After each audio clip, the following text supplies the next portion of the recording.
Hey everyone, how's it going? My name is Matt Jarbo. Welcome back to another episode of Podio Commentary. Today we're going to be diving into a movie that is now almost legally old enough to drink, and that is 2005's Doom. Now you might be asking yourself, why am I choosing to watch Doom?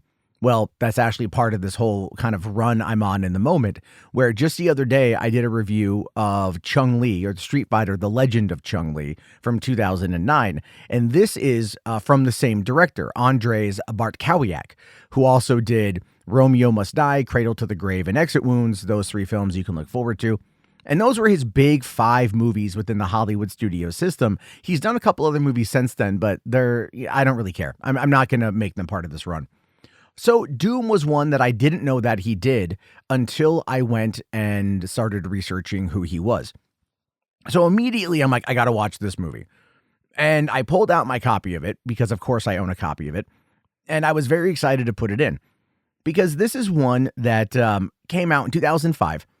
And the movie, I remember going to Comic-Con Hall H. It was like Sunday of the convention. That was the very first time Dwayne "The Rock" Johnson was there to promote a movie, and he brought Doom, and we were watching the panel for it, and they showed off the first-person shooter sequence, which is like, that's the main selling point of the movie, right? If you're going to have a game or a movie based on a first-person shooter, having a first-person shooter moment is going to be what people want to see. And that was really awesome to see back in 2005. Now, the visual effects on that have very much not aged well. The sequence itself hasn't necessarily aged well. A lot of the movie hasn't really aged well. But for that moment in time, that was pretty awesome. And that's one of the reasons why I picked it. Not only that, I got a little bit of a personal connection to this. This is going to be maybe a little bit, I'm giving away a little bit too much, but hear me out. So when so this movie is based on the 2004 Doom 3. Okay. And that was kind of even a remake of Doom 1, but it was done with like new Xbox graphics, right? All that kind of stuff. And so with this one, I was actually the first person in the world to review Doom 3 for the Xbox. Literally, I was the very first person to do it. And I did it like 2 weeks or something before everybody else did. And that got a lot of attention at the time. And one of the reasons why I'm bringing it up is because I think I can talk about it now, 22 years later. I had a modified Xbox that I had recently got, and that game had leaked onto Usenet early.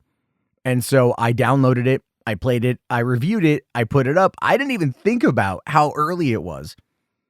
And so when it went up, it got a lot of attention. And I had some inquiries from other website owners that were curious who I knew to get a copy of it early. And I played mums. This is the first time I'm actually saying that like 22 years later.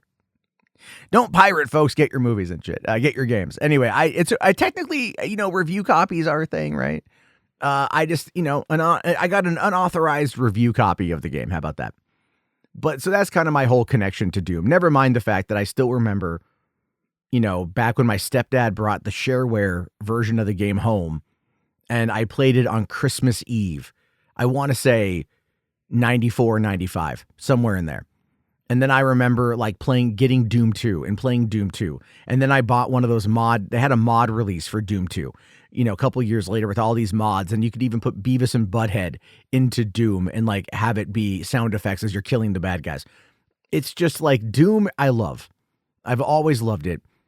I've always loved the old school stuff. The new games, I don't really care for them, to be honest with you. It feels too indicative of what this movie tried to be. Like, I feel like Doom 2005, like the new games are based upon the idea, the aesthetic of like let's crank up the butt rock and let's just have, Doom guy go crazy, which is fun, but it loses itself on me, I think, pretty easily. And one of the reasons why is because there's not anything there like lore-wise or story-wise to really keep me engaged. I'm one of those people that you have to have a story. And this movie has, there's so much about this movie that has a decent story attached to it, right? There's some lore here. Humans go to Mars. Okay, they have this system that gets them up there. It's called the Ark. All right, they find, a humanoid type people with an extra chromosome, some of whom became like superhero type characters. Other people became like demons. right? So you could almost make the argument of heaven and hell. Some people were given the extra chromosome. They became more like angelic, super strong, that kind of stuff. Other people then turned into demons based upon their, propensity for psychosis. That's an interesting story. This movie lays the groundwork for it, but never fully dives into what it could be. And that is really what I feel was one of the bigger things when I was watching it was like, there's a story here. There's stuff they could easily dive into. They spend time really trying to figure out what is going on. And then they don't go far enough with it. And part of that could be that they have like a limited amount of cast. Okay, because obviously in the Doom games, when he's on the facility on Mars, the soldiers were turning, everyone was turning, demons are coming in from hell, all of these things were happening. So Doom Guy has a lot of people to fight. Here, there were 6 scientists that were missing. That was it. And only a couple of them turned into imps. And one of them became the Hell Knight. And that's it. Oh, and one of them became Pinky. Right, that was Dexter Fletcher. I forgot he was in this. The guy who directed Bohemian Rhapsody. Well, I should say took over directing Bohemian Rhapsody for Bryan Singer. But anyway, like there's this game is trying to give us a Doom experience. Sorry, not a game. This movie is trying to give us the Doom experience in kind of small claustrophobic areas because that's what Doom 3 was, trying to give us more of that particular vibe, right? You're going down these corridors, the lights are dark, you're using your flashlight, they have all the dynamic lighting. It was a new thing in gaming at the time, so they were really like heavily leaning into that in order to kind of maximize the horror setting of the game, and the movie tried to replicate that. But the problem though is that this movie is dark as shit. Like the opening of the opening couple minutes of this movie is one of the worst edited things I think I've ever seen.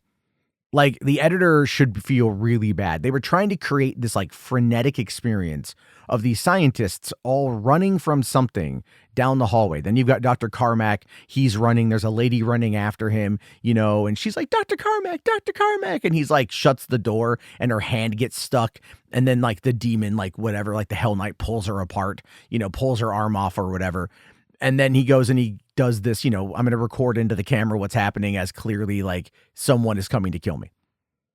It's like almost like the opening of the movie Congo, literally like the same framework for recording into the camera, something bad happening. Therefore, that's setting up the motivation for our characters who are all, tough as nails, military guys, I'm not even kidding you. This is their character names. All right. So Dwayne "The Rock" Johnson played Sarge. His name was Asher Mahonen. You never hear that in the movie. All right. You've got a guy named Destroyer, another guy named Goat, a guy named Duke, Kick-Ass Duke. One dude, his real name is just Portman, by the way. Richard Brake played him. Richard Brake was great as like a creepy pervert in this. Watch 31 by Rob Zombie if you want to see more from him in that particular role. Or he was the Night King in a couple seasons of Game of Thrones. So there's that. Dexter Fletcher, as I mentioned, plays Pinky, which is the name of one of the characters, one of the bad guys in, Doom, right? Obviously just a character moment. And then you have a kid literally named The Kid, or another guy named Mac, who is Japanese, and he tries to pronounce his name, and Pinky's like, oh, okay, your name is Mac. I get it now. So it's really just like, they took the concept of like, what would we name our video game characters?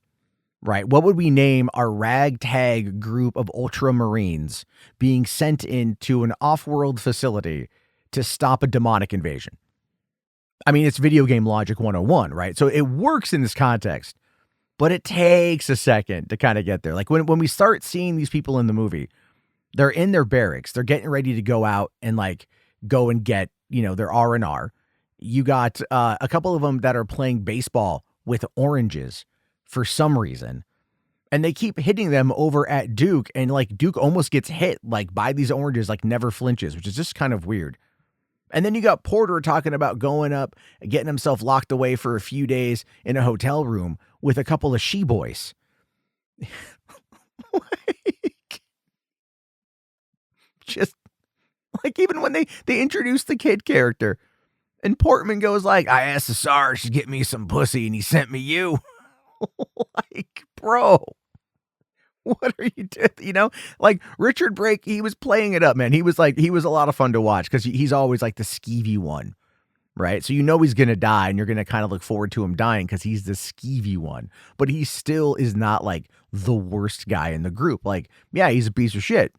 All right. And he's out for himself. But at the same time, he's also like not as bad as ultimately what happens. And I just find that to be like so funny. Because when they get to the facility, there are still other scientists there and their families. And this is where it gets a little confusing. So there's like the underground facility on Earth, which has the arc, which sends them up to Mars. And so you've got everybody up in the front of the facility on Mars and everyone's quarantined while the Marines go in and then clear everything out, right? That's their goal, room to room, mark it with, fluorescent pens, go from there. But then as everything starts happening, they start moving everybody off of the facility back down to Earth. And then they find out that this whole thing is more or less like a pathogen. And that's where things get a little bit weird for me. Okay, so my whole focus with this particular series is to look at things more or less from like the story perspective, because I feel like that's kind of what everybody's really watching. And you've got this whole thing where the scientists are turning into imps or Hell Knights or whatever. And this is all coming from an archaeological dig where they have found the extra chromosome. And so the company decided to distill this chromosome or this thing into like a serum to be able to like give to people to kind of turn them into superhumans or whatever they might come into. And then from there, that's what technically opens the portal to hell. That's the thing I don't like. This is all about they accidentally open a portal to hell. Demons come in, demons take over, infect people. Doom Guy does what Doom Guy does. The whole time you got Karl Urban and he's playing Reaper. And, I will say what I enjoyed about this is Rosamund Pike, who recently came out and like kind of bashed this movie. And I get why. I totally get why. But like, I still, it's like, these movies pay the bills. Come on, guys. And they're fun. It wasn't bad. It's not terrible. It's fun. It's fun enough to watch. But she came out, she bashed the movie. But in this movie, what I appreciated actually was that like there's a relationship between the two of them. And you don't know at first, like, oh, is this like a boyfriend, girlfriend sort of thing or, husband, wife sort of thing. You find out they're twins and that they are, disassociated because of the fact that their parents died on Mars. She still followed in the footsteps of their parents by becoming a scientist. And then Reaper became just a cold, bitter, killing machine. It's Karl Urban plays a type. Okay, this is in 2005, the year before he was in Chronicles of Riddick, playing a very similar character. A couple years later, he was in Dredd, playing a very similar character. And for the last 5 seasons on The Boys, he's been playing a very similar character. I love me some Karl Urban, but let's not move away from the fact that this guy is a bit typecast. And so was Dwayne "The Rock" Johnson in this one as well. Him playing Sarge, which actually he wasn't even meant to be the character of Sarge initially. He was, I think they wanted him for Grim Reaper. They wanted him for the Karl Urban character. And the reason why most likely is because at this point, he was still going by the name The Rock. He wasn't Dwayne Johnson. And obviously at that point, that's tied to the WWE. I think, were they still the WWE back then? Or were they the WWF back then? I forget when that change happened, but he was still tied to wrestling. He was still tied to that. And I'm pretty sure that Universal, I didn't see the wrestling company pop up on in the opening credits.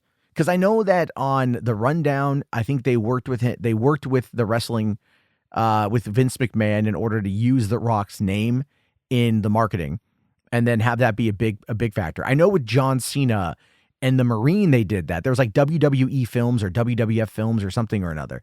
And they were doing that back then, but I didn't see that like here. And not that it really matters, but it's just a little piece of information. And so, but they're typecast, right? Like, and I think The Rock took this role. He identified more with Sarge's character, and he wanted to, I think, play the bad guy.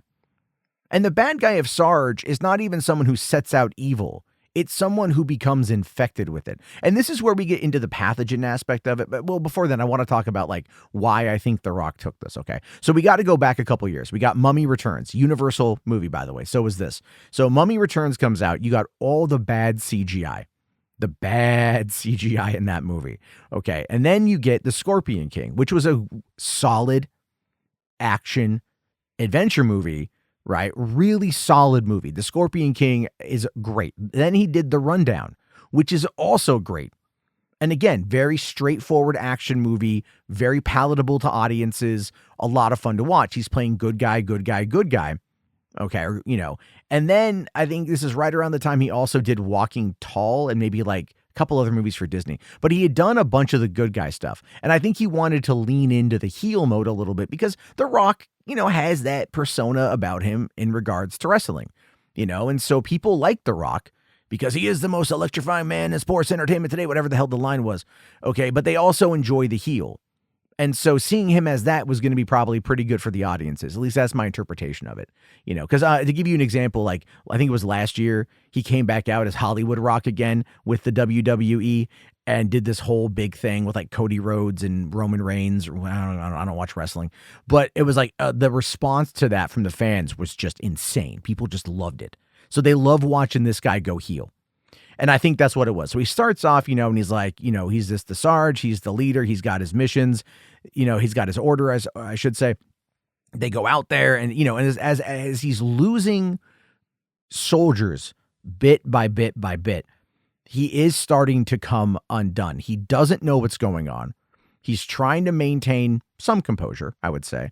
And then he's also trying to kind of give in to what exactly is happening. He is susceptible to what is happening in this facility. Because one of the things you have to remember about this pathogen idea is that, and this is where it gets weird, and they tried to kind of force some lore that I think they explained it, but I don't think well enough, right? And so in this particular case, the imps are infecting people by scent, by glandular scent, I believe. They kind of make a point to point that out. And what they're looking for, what they're trying to identify are psychotic markers. So if you are genetically predisposed to psychotic behavior, they will try to infect you. And not everybody will be infected because not everybody is psychotic or has that, that vibe about them necessarily. And that is what they're trying to do. So the Sarge has killed a lot of people. So he's, other guys have killed a lot of people. Portman has killed a lot of people. So they're going to try to find out who they are, right? And they're going to try to infect them in order to kind of, bring everything out. And then when it ultimately ends up having them infect everybody else, there's still at that point then the realization of like, wait, hold on. Not everybody's going to end up being like a freaking demon zombie. Some people are going to be fine. Look for the wounds on their neck. Oh, I mean, like this, as far as story explanation goes, I'm trying to really understand every little bit that they were going for here, because as far as that goes, it does get a little bit weird. But at this point, you're kind of getting into the final act of the movie, and like I don't think anybody really cares, to be honest with you. It wasn't that I was tuning out myself. I was legit trying to understand it from like a writer's perspective, right? But at the same time, I feel like they set up all this lore and they shot everything. And then in the edit bay, they were like, we don't have enough action. We have to keep with the action. So the story ends up getting kind of cut down a little bit. At least that's my take on it. Because at this point in time, The Rock has kind of gone insane. He is very much like, everyone has to die. It's the only way to save Earth, which, I mean, is a very Thanos way of looking at things, but also inherently not wrong given the situation and the information that they have. They find out that the company is conducting all these experiments, so the company is behind it. But at the same time, it's implied that the company is also one of the key things that the military has, contracts with or has deals with, because they need to get that research and get it out of there so the company can continue to experiment in order to, make super soldier serums. I mean, it's not necessarily implied, but I think at this point, if some people go insane and some people end up becoming superhuman, that's kind of the point. Or they're trying to make like maybe some kind of, just race of super beings and like eliminate the ne'er-do-wells. I don't know. They never go into it. It's open for interpretation, but I think that's how I was trying to rationalize it in my brain as I was watching it, because it just seems to make the most amount of sense. But then The Rock, again, he starts like just losing it. He ends up killing the kid who refuses to murder like 20 people. Then he gets grabbed by the by the monsters. And he's like, I'm not supposed to die like, and then gets dragged off. And then, of course, Karl Urban, or Reaper, he's injured. He's dying because he ended up shooting himself in the gut because he was opening fire on a nano wall. Don't even get me started on that. It's a plot device to wound him fatally, so he has no other choice than to be given the serum by his sister in hopes that it turns him into something that will save his life and therefore also be able to stop the outbreak and go into superhero mode, essentially. Now, the great thing about this particular plot setup is that that's what leads into the first-person mode. And the first-person mode is still a lot of fun, even if it absolutely feels like a video game FMV. It's like, did you ever watch House of the Dead, the Uwe Boll movie? Right? Like they do crazy stuff with some of the cinematography in order to make it look like a first-person shooter, like a video game, it's slow-mo, all that kind of crap. This movie just basically is all CG. At this point in time, it's more or less like, it feels like you're just playing a video game, which was awesome in 2005, but in 2026, I don't know how well it holds up. I think it could be done a lot better. But that's okay. The aesthetics are still there. I still dug the aesthetics. And again, as I mentioned earlier, there's all that butt rock that goes into this kind of stuff. And I feel like, you remember how when you're playing Doom 3 or Doom Eternal or whatever the newest one was, and you get into those fights and then it ramps up the music and that's kind of what gets you going. It's meant to get your blood pumping. They did that here, and it ultimately results in him getting the chainsaw and him fighting Pinky. And then, he ends up killing everybody, and then that goes into the final climax of the movie, which I thought was a great transition to get him into the climax, to get to arguably the best line of the movie when he goes to fight The Rock, and The Rock breaks through a window and just comes out and says, "Semper Fi, motherfucker." Best line Dwayne "The Rock" Johnson has ever said. Makes no fucking sense in regards to the movie. Don't matter. Still the greatest line that man has ever said. Because it's funny. And then they fight, and it's like, again, like you got superhuman versus demon, but they both look the same. As the fight progresses, The Rock does start adding a few prosthetics. Right, he gets these vampire veneers, and he gets cheekbone aesthetics and whatnot. He starts looking more like a half human, half dog hybrid, maybe a hybrid or some kind of vampire type thing. And then they leave it nondescript, so they don't lose out on what he actually looks like, And then they fight. He gets pushed back into the Ark, and then Karl Urban drops a grenade in there that takes everything out. Movie ends with him taking his sister up to the surface.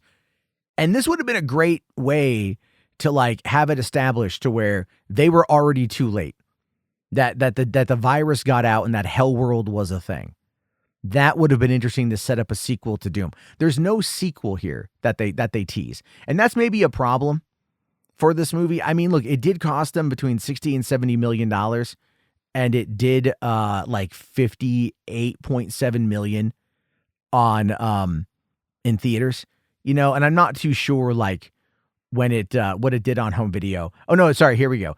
It did $29.2 million in domestic video sales. That's just domestic. We don't know how well the movie did overseas. So obviously over time the movie has become profitable. I watched the extended cut of the movie that came out a couple years ago, and it was it was just, oh no, this was the one that they originally released. My mistake. My notes are wrong. The movie's fine. It's a nice throwback to entertaining action films from that day, right? From that time period. You could see Hollywood was had the money to experiment with a lot of stuff. Obviously, video games would have been the key thing to go for. Doom is a very simple run and gun corridor shooter. It's not complicated on the lore. They could kind of do what they wanted, which I feel like they should have leaned into what they were doing more so than what they actually, what they did, which is unfortunate, which is very unfortunate. So with any luck, we'll actually maybe one day get a proper Doom movie. There was the sequel. If anyone remembers Doom Annihilation, Doom Annihilation came out 14 years later in 2019. That movie looked terrible from the trailer. I have not watched it. I hear it's low budget as hell. And maybe I'll have to watch it. If you want me to check it out, let me know. I don't have any problem watching it. I just want to know that it's something people actually want to hear me talk about. But when I think about Doom as a whole, I am glad that it exists, right? I am glad that it exists. I was entertained from start to finish. Even though there are some points where I was like, yeah, kind of scratching my head a little bit. But I just love that movies like this exist. And it's not that movies today wouldn't be able to live up to that, but I feel like movies today also kind of try a little bit harder, which is both a good and a bad thing. But it also depends on who's producing it. I think if you get a good producer who understands storytelling, who understands action and blending the two, you can give us not only like a story-rich version of Doom with a lot of lore, but with also excellent violence and a ton of Easter eggs. I think it can be done. I just hope someday somebody actually does it. But anyway, those are my thoughts here about Doom 2006. I want to know what you guys have to think about that. Remember, guys, Podio Commentary, our motto here is too many movies, not enough time. So do me a solid and let me know in the comments section if you've seen this movie. And then if you haven't, also comment, movies are love, movies are life. How about that? I think that's a good one. And I'll be back with another episode. I think I'm going to be talking about Romeo Must Die next as I continue the Andrzej Bartkowiak filmography run that I'm doing. And thanks, you guys. I'll talk to you all later. Have yourself a great day, and peace out.